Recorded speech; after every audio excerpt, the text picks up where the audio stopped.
Hello and welcome to whatever episode of Pulp today this is. I stopped counting a while ago. I have with me today a guest, the lovely and talented Mageina Tovah.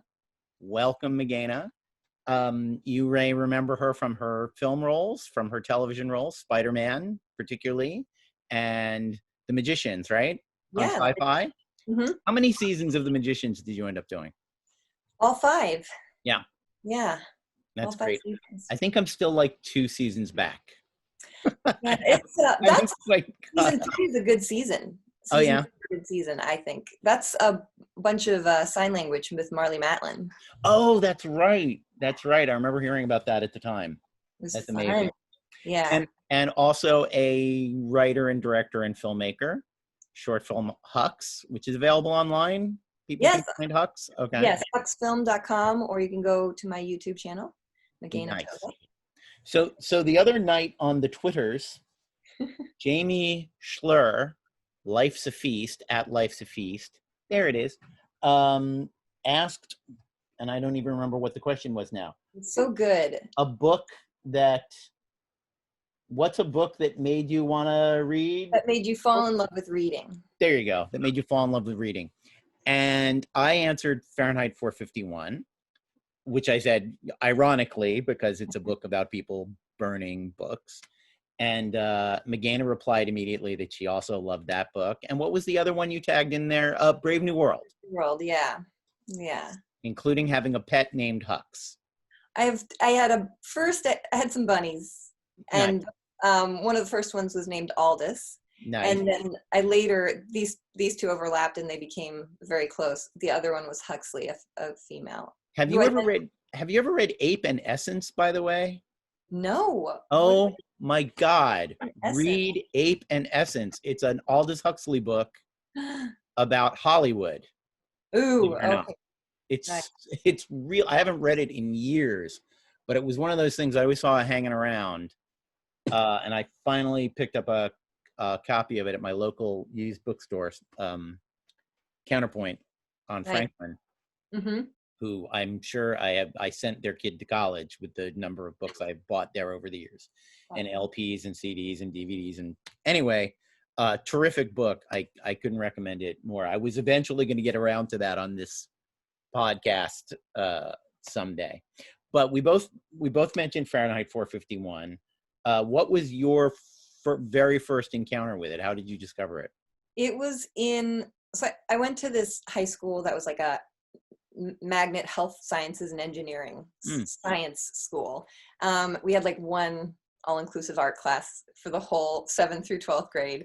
Sure. And so we, but it was like somewhere in 7th, 8th grade or so, we were assigned Fahrenheit 451 and Brave New World. And when I read those books, I was like, oh my God, maybe my teachers do know what they're talking about. Like, it made me go, oh my, like, I loved it so much. Obviously, I named my pets after them and my short film. That's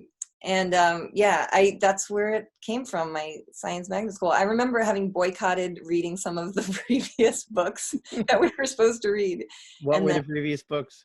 I can't remember, but I just remember, and it's so wrong because like they were probably great books, but I remember feeling like, oh, they're gonna be boring. And I was reading a lot of sci-fi, like Piers Anthony and stuff at the time. It's okay. We didn't know about Piers until much later. And some of that stuff is very readable. The fantasy, the magic of Xanth and all those are adorable books, and I definitely enjoyed them at the time. Yeah. Yes, it was good at the age, and I enjoyed them very much. And so anyway, then reading, the Brave New World and Fahrenheit was like, that's sci-fi. That's like, I think I got Brave New World in 1984 in AP English in whatever that was, junior high. But when I was way too young to understand it, I think my next door neighbor had seen the Truffaut movie, which may have even been new. I think I'm that old. Or maybe they had seen it at a revival. Let's hope they saw it at a revival, because that would be sad. And I think the Truffaut movie is highly underrated, by the way. I think it's actually a pretty great adaptation of the book. But I was so young, I didn't really grasp the ideas of science fiction and what was and was not science fiction. And my neighbor, who was not a writer or a storyteller or any kind of teacher, was just sort of repeating the details of the society and the thing, and didn't make it clear to me this was some fiction she had encountered. So like at the age of 6 or 7, I was like, so this is somewhere in the world, there's a society where firemen burn books and whatever. And I can't remember actually where I first got the book, but I think because of hearing that, I was anxious to read it and understand it. And by the time I read it, I was a science fiction fan and reader and all that. It's hard for me to track like what I read when, like, but I know Fahrenheit 451 was an early grab on my subconscious. And then I did see the movie, and there's a lifelong thing that dots I didn't connect till years and years and years later. But I have a habit of memorizing things I truly love, like memorizing writing I truly love. Wonderful. And years later I went, am I afraid of the firemen? Do I think the firemen are going to come and take Edgar Allan Poe from me? And that's why I can do, Dream Within a Dream from memory, because I don't want it to be ever taken out. You literally have to remove it from my brain with a scalpel. And All the Night Tide I Lay Down by the Side of My Dearest, My Darling, My Life and My Bride. Annabelle Lee, right? Yep. Yeah, that one was just little sections are stuck in my brain. I don't have as much of it as I used to. I used to be able to do the final monologue from Maltese Falcon by heart. You killed Miles and then you killed Thursby. Miles didn't have very many brains, but he had too many years experience to go out like that, following a suspect up a blind alley with his gun on his hip and his overcoat buttoned. But he would have followed you, Angel. He would have taken one look at you and he would have licked his lips and he would have gone grinning from ear to ear. And you could have stood as close as you wanted to him there in the dark and shot him with the gun that Thursby gave. It's like that's not exactly it, but like at a certain point I went, I can't ever lose that. I'd better anyway. All of that to say, we're gonna read a bit. This is my paperback of Fahrenheit 451 that I have probably had since high school. I think I had an earlier or a later edition of this book. This is the 5th printing from March of 1965 from Ballantine. And I probably destroyed the first paperback I had of it by reading it a bunch of times. One last interesting thing to me about the movie, I've always wondered if him naming the main character Guy Montag, which is, of course, one of the great bland dystopian character names of all time. Guy, which is literally the most, incognito name in the world. And then Montag, which is German for Monday. It's very possible that Truffaut went after Marcello Mastroianni and Michael Caine and Sean Connery, and they all turned him down. But I think it's funny that he ended up casting a German leading man to play Guy Montag. Like, I think on some unconscious level, he went, well, Guy Montag's clearly a German guy with that name. Right. But I had been planning to do this, and I had read a couple of sections for it, trying to decide what I wanted to read for the podcast. And I was going to do the beginning, which is, of course, It Was a Pleasure to Burn, which is very iconic. But when you said you loved it, I was like, oh my God, I'll read the Montag and Clarice scene. Yeah, it's so beautiful. Yeah. So let's give this a try. So the story is, in a future society, firemen burn books because books have dangerous ideas and they make people very, very unhappy. I moved my camera so that the maximum amount of my books could be in the background while I do this. So book owners are criminals, firemen burn books. On his way home from work, Guy Montag meets a young woman. And here we go. Ray Bradbury. We haven't said his name enough today. Fahrenheit 451. The autumn leaves blew over the moonlit pavement in such a way as to make the girl who was moving there seem fixed to a sliding walk, letting the motion of the wind and the leaves carry her forward. Her head was half bent to watch her shoes stir the circling leaves. Her face was slender and milk white, and in it was a kind of gentle hunger that touched over everything with tireless curiosity. It was a look almost of pale surprise. The dark eyes were so fixed to the world that no move escaped them. Her dress was white, and it whispered. He almost thought he heard the motion of her hands as she walked, and the infinitely small sound now, the white stir of her face, turning, when she discovered she was a moment away from a man who stood in the middle of the pavement waiting. The trees overhead made a great sound of letting down their dry rain. The girl stopped and looked as if she might pull back in surprise, but instead stood regarding Montague with eyes so dark and shining and alive that he felt he had said something quite wonderful. But he knew his mouth had only moved to say, hello. And then when she seemed hypnotized by the salamander on his arm and the phoenix disc on his chest, he spoke again. Of course, he said. You're our new neighbor, aren't you? And you must be, she raised her eyes from his professional symbols. The fireman. Her voice trailed off. How oddly you say that.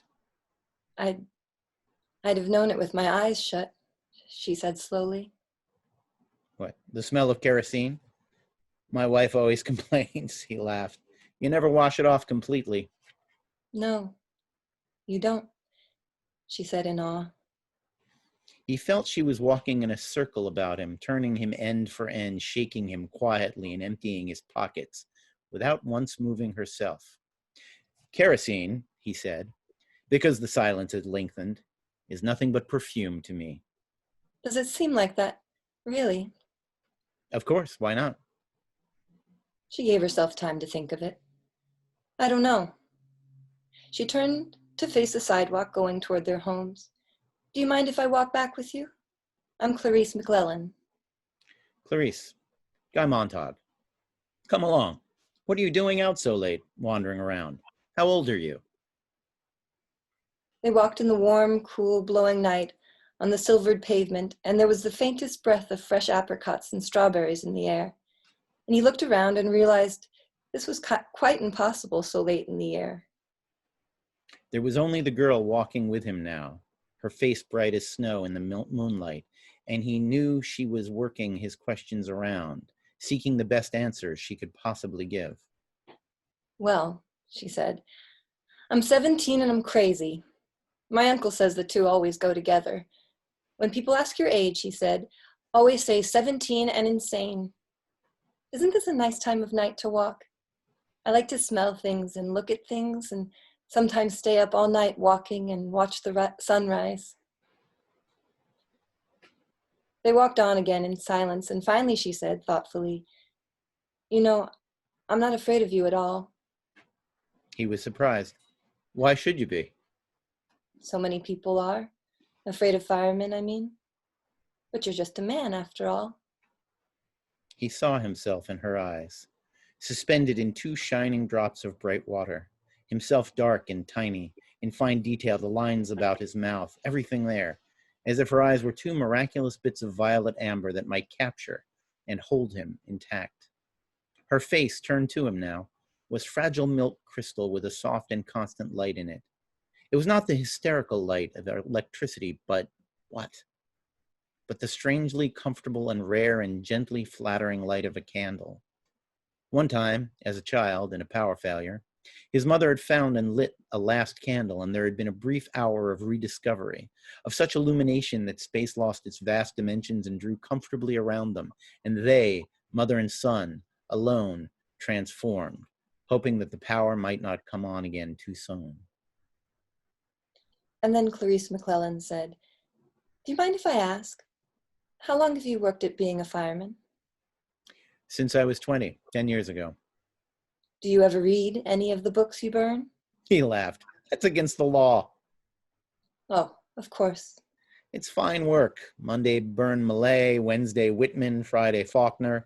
Burn them to ashes and then burn the ashes. That's our official slogan. They walked still further, and the girl said, is it true that long ago, firemen put fires out instead of going to start them? No, houses have always been fireproof. Take my word for it. Strange. I heard once that a long time ago houses used to burn by accident and they needed firemen to stop the flames. He laughed. She glanced quickly over.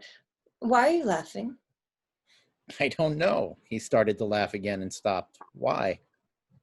You laugh when I haven't been funny and you answer right off. You never stop to think what I've asked you. He stopped walking. You are an odd one, he said, looking at her. Haven't you any respect? I don't mean to be insulting. It's just I love to watch people too much, I guess. Well, doesn't this mean anything to you? He tapped the numerals 451 stitched on his char-colored sleeve. Yes, she whispered. She increased her pace. Have you ever watched the jet cars racing on the boulevards down that way? You're changing the subject. I sometimes think drivers don't know what grass is or flowers because they never see them slowly, she said. If you showed a driver a green blur, oh yes, he'd say, that's grass. A pink blur, that's a rose garden. White blurs are houses, brown blurs are cows. My uncle drove slowly on a highway once. He drove 40 miles an hour and they jailed him for 2 days. Isn't that funny and sad too? You think too many things, said Montague uneasily. I rarely watch the parlor walls or go to races or fun parks. So I have lots of time for crazy thoughts, I guess. Have you seen the 200-foot-long billboards in the country beyond town? Did you know that once billboards were only 20 feet long? But cars started rushing by so quickly they had to stretch the advertising out so it would last? I didn't know that, Montague laughed abruptly. But I know something else you don't. There's dew on the grass in the morning. He suddenly couldn't remember if he had known this or not, and it made him quite irritable.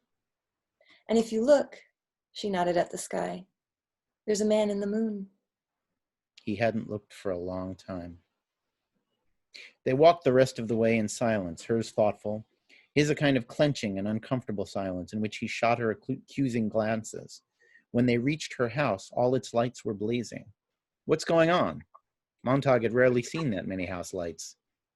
Oh, just my mother and father and uncle sitting around talking. It's like being a pedestrian, only rarer.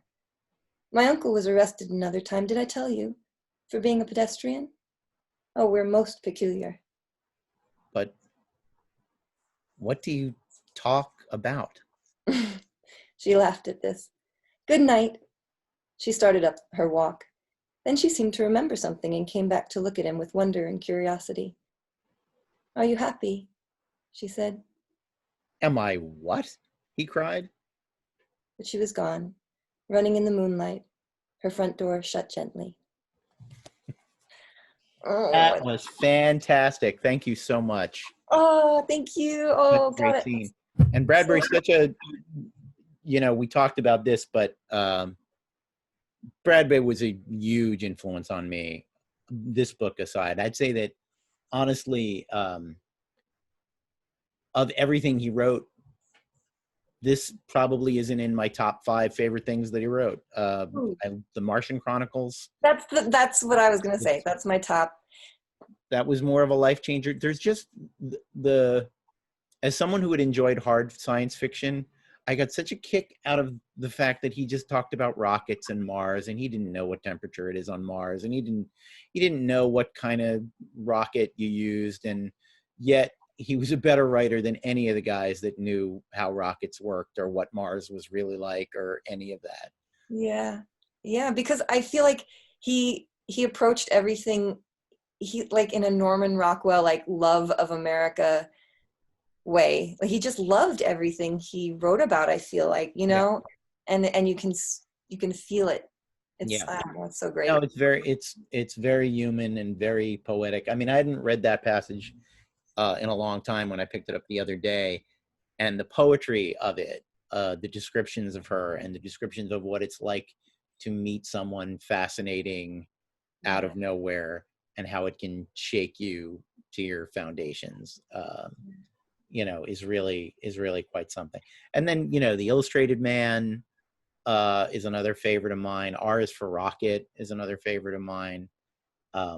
It's just, it's amazing stuff. And you ended up having a professional relationship with Yeah. Barry later in life and a friendship. Yeah. Oh gosh. Okay, so I had gone to Edinburgh for the Fringe Festival this year with these two wonderful people, John Blankenship and Alan Neil Hubbs. They are theater people. Mm-hmm. And so after I graduated, I don't know exactly how they ended up working with Ray, but they ended up doing basically all of his shows. And his shows were all over town, or they'd be in different theaters, a lot in Pasadena. Mm-hmm. And so they brought me into the fold, and I ended up doing shows with Ray Bradbury for like a decade. Wow. And one of the best, you would love this, and if I find it, I will one day send it to you. But so he had this script called Leviathan 99, which was his space version of Moby Dick, which he wrote the screenplay. Yes, for the John Huston version with Gregory Peck. Yeah, and Queequeg was, in his version, was this alien named Quell that so that was the first thing I did, was the stage reading that we did like a play, and I was an alien. And then we actually did Fahrenheit 451, which I think ended up being one of I think the longest 99-seat theater run at the time. It went on forever, and I came in about halfway through, and Alan was directing, and he was like, hey, can you memorize this in 4 days? Because we lost our Mildred. So I came in and I did it. Oh, so you played the wife. And yes, I did. And by the way, this is one of the hats. Nice. From the that they had on stage as the fireman. Yeah, it was so good. Anyway, so yeah, and when I first met him, I think you asked like how it was when I first met him, because I don't get giddy much meeting people. And but here so he would come to as many of the shows as he could, and then he would take the entire theater out for like Indian food after. He was just a cool guy. And so I met him after one of the shows, and I went up to him, and he's like in his 80s, and he kissed my hand, and I literally went weak-kneed. Like I got giggly and dumb, and it was so ridiculous. But then we worked together for so long, and I feel like you would really appreciate this. So early on, after I'd met him, I was like, okay, well, I have to send him some of my writing to see what he thinks. And I sent him this poem, and it was this poem about loving your art or loving someone. Like, can you do both, or should you? And he called me. He was so upset. He was like, before I met my wife, life was meaningless. He was so upset. He's like, you need both. And then he sent me his Zen in the Art of Writing. And on the inside, he wrote, Mageina! Exclamation points. You must have both. Something to love, someone to love. Otherwise, life is meaningless. He's not wrong. It was just, anyway, so, and we hot tub together once. I was going to ask about that. You said something like that before we started recording. There were others in the hot tub? Yes, it wasn't just the two of us. Yes. He was very wholesome. I'm sure. It was the two of you, Arthur C. Clarke. No. It was like after one of the ends of one of our shows, and nice. It was, that group of actors, they still try to get together here and there. Like we're all theater people who felt very lucky to have been in his orbit, and so we sort of stay together. And I can totally weird, just one other weird thing is that, so then on The Magicians, I play a librarian, like a magic librarian, right? And so can I spoil it for you? Yes, correct. Oh my God. Okay. So, I'm the protector of knowledge and this library, and these bad people are going to get the books of all the people who ever lived, all the people who've never lived, all the people who are going to live, and it tells all their stories. So they'll be able to, like, before people do things, they'll be able to take advantage, and it's terrible. So I burn the books. I burn the library. And when I read that in our table read, I was like, oh my God. I was like, but I was friends with Ray Bradbury. Right. I can't do it. Anyway, so. But even, Ray later said people focused too much on the book burning when really it was about television and radio. And, you know, it was more about the obsession with the things that aren't books, Right. you know, than Yeah. the book burning, itself. I remember my first job was I worked in a bookstore, uh, just like Counterpoint Records, called the Book Swap in Milltown, New Jersey. I would say probably a quarter of the books in my possession have a stamp on the inside that says, after you've read it, swap it for credit at the Book Swap, Milltown, New Jersey. But and I remember we had like an overstock of Harlequin romances and we had to toss them. And I was like, you can't throw out books. She's like, dude, these are Harlequin romances. Like, you know, this isn't Flaubert we're tossing in the garbage here. But it was very painful for me to destroy anything in any way that was printed material. Because I grew, you know, as you know, I grew up with a novelist. I don't know if Dad ever had any encounters with Ray. I think they met each other in passing. Oh, Ray Bradbury once said that one of my dad's opening lines to a novel was the greatest opening line in Western literature, which was really, I think his tongue was firmly in his cheek, but Dad wrote a sexy soap opera novel in the 80s, 70s called The Girls in Television. And the first line was, I hate to hump and run. That's pretty great. And apparently Ray Bradbury, maybe it was at a Mystery Writers of America, said that's the greatest opening line in history of literature. Yeah, a good sense of humor. Don't let anybody tell you different. And I saw it the last time I saw Ray alive. I mean, we didn't know each other, but I, you know, traveled in a lot of the same universe. And I was sitting at I think this is long enough ago that my wife and I still were doing a booth at San Diego Comic-Con. And he was being pushed through the crowd on a wheelchair. And his escort was being more polite than I would have been. And we had a particularly jammed car aisle. And I saw him and yelled, everybody make way for Ray Bradbury. And everybody turned and looked at him, and it opened a huge thing and he turned and went, and we saluted each other, and it was actually a pretty big moment for me. That's pretty awesome. Yeah, it's, you know, people always say never meet your heroes. I have yet to be truly disappointed by any of my heroes. I tend to meet them and they're fantastic. And, you know, in some cases, I've even been lucky enough to become friends with people who were heroes of mine or people I was fans of for years and years. I mean, I'm currently writing Elvira's comic books, and I talk to Cassandra on the phone every once in a while, and I'm just all like, guess I'm going to call Cassandra Peterson now. Like, you know, it's just kind of a weird space to occupy. But anyway, thank you so much for doing this. I'm so excited. I am no actor, and I'm excited I got to play a scene with you because that was really fun. And I think it's a nice. I've never done anything like that before with this, and I thought it was a perfect opportunity to dramatize it just a little bit more than usual. Yeah. Oh, but I wore a suit jacket for you, by the way, because I was like, he always gets so dressed up, but I just wore a t-shirt. But it is a Smokey Bear, so it kind of ties nice. It's a good intellectual montage thing with, you know, burning books. Totally. Well, thank you, Mageina. Thanks so much. It's really great, and we'll do it. And maybe next time we'll do R is for Rocket or something. Oh, that'd be good. Or Martian Chronicles. We could both pick a short in Martian Chronicles and read it because there's so much great stuff in there. Thanks so much.